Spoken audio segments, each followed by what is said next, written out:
Good morning বন্ধুরা, মাম্পি বলটা ব্লগে তোমাদের অনেক স্বাগত।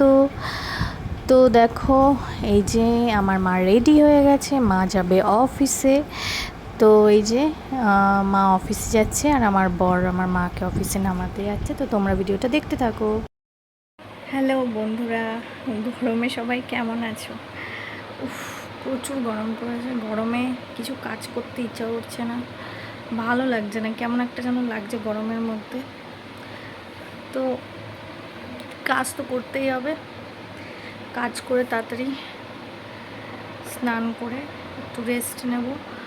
এই জন্যে আমার শীতকাল ভালো লাগে, এই কারণে। এই গরম মানে এত গরম, একটু বৃষ্টি হচ্ছে না, ঝড় বৃষ্টি কিচ্ছু না, মানে এত গরম।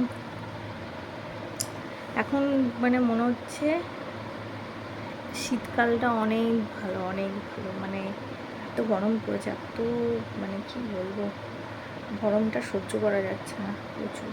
আর এই শীতকাল আসলে মাথাও ঠিক থাকবে, মাথা গরমও কম হয় আর মনও ভালো থাকে। সত্যি কথা বলছি, গরমকালে যেন মাথাটাও বেশি গরম হয়ে যায়, মনে হয় এটা আমারই হয়। কার কার হয় কে জানে, আমার হয়। আমার গরমকালে মাথা তাড়াতাড়ি গরম হয়ে যায় গরমের জন্য। তো দেখো বন্ধুরা, আজকে লাঞ্চে ছিল হচ্ছে ভাত, তার সাথে ছিল হচ্ছে এই যে মাছের ডিমের বড়া। তার সাথে কি ছিল দেখো বন্ধুরা, তার সাথে ছিল হচ্ছে মাছ, এই যে একদম জিরে গুঁড়ো আর টমেটো দিয়ে, আদা রসুন বাদ। আচ্ছা, তারপরে ছিল উচ্ছে আলু ভাতে, আর তার সাথে ছিল চিকেন। তো চিকেনটা হচ্ছে টক দই দিয়ে করা, অয়েল ফ্রি, ঠিক আছে? কালারটা দেখে আবার ভুল ভেবো না, এটা অয়েল ফ্রি চিকেন একদমই। হ্যাঁ, তো লাঞ্চ করার পর দেখো আমার মা এনেছিল পান্তুয়া, অনেকে এটাকে গুলাব জামুনও বলে। তো আমি খেয়ে নিয়েছি। তারপরে এই যে ঘুরতে বেরিয়ে পড়েছিলাম আমার বরের সাথে।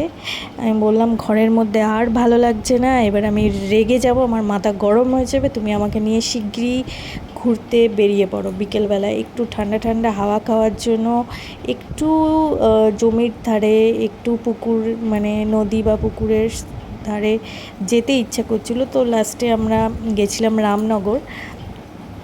তো এই যে রামনগরে জমির মানে পাশ দিয়ে যে রাস্তাটা গেছে, সেখানে আমরা একটু ঘুরতে গেছিলাম। কিন্তু কি বলবো, ভালো লাগছিল, কিন্তু একটু হাওয়া নেই, মানে একটা গাছের পাতাও নড়ছে না, যে কি কষ্ট। মানে ওই গাড়িটা চলছে, ওটারই হাওয়া লাগছে।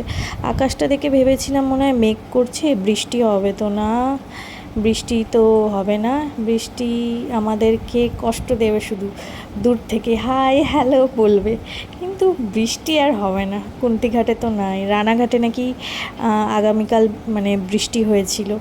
তো যাই হোক, তো আমি আর আমার বর একটা লং ড্রাইভে মানে বেরিয়েছিলাম। অনেকটা রাস্তা আমরা ঘুরলাম, অনেক দূর অবধি গেছিলাম। তো তারপরে আমি বললাম আর ভালো লাগছে না, চলো বাড়ি যাই। মানে বাইরেও বেরিয়ে একটুখানি ভালো লাগছিলো, কিন্তু তারপরে কিছুক্ষণ পর আবার মনে হচ্ছিলো ভালো লাগছে না। তো তারপরে আমি আমার বরকে বললাম চলো বাড়ি যাই। তো তারপরে আবার আমরা ঘুরে ব্যাক করলাম বাড়িতে। তো বন্ধুরা, আজকের মতো ভিডিওটা এই পর্যন্তই রাখছি। দেখা হবে আগামীকাল নতুন একটা ভিডিওর সাথে। ততক্ষণের জন্য তোমরা সবাই ভালো থেকো, সুস্থ থেকো, আর আমার পরের ভিডিওর জন্য তোমরা অপেক্ষা করো। Good night, tata.